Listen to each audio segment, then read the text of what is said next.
And just before we go, I know you're half Jamaican, right? Yeah, man. So going back to the roots, we'll go back to the roots.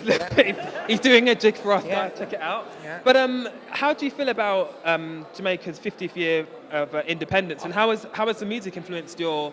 Well, I think, I mean, you know, when I look at growing up in New Jersey, 12 years old, listening to Steel Pulse, Marley, you know, the influence of UB40. When I first heard King and that British influence, and it's come from Jamaica. You know, my father came here, he worked in the foundries, and he worked in Leeds, he worked at Dagenham.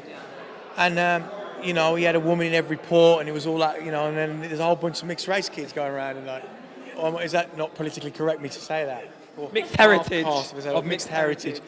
And there's a lot of us, you know, from me and Dynamite and all that. There's so many people.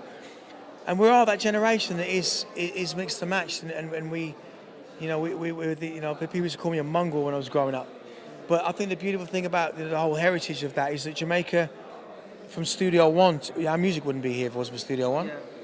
You know, cutting dubplates wouldn't be here if it wasn't for Jamaica, and the ethos of all of that. Yeah. And I carried that with the Blue Note. I carried that with Metalheadz. Metalheadz, people forget, is a round disc of metal with a head on it.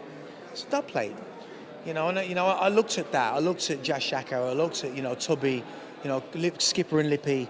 They're the sound systems that I grew up on, and you know, that's why, you know, Radigan, the Don, you know, to go to Jamaica and to be able to hold his own was like me, you know, going to New York and playing drum and bass music, or, you know, or Scream going to Argentina and blowing it up, or a rebirth, you know, and it's that rebirth that's constantly happening with this culture, which is important.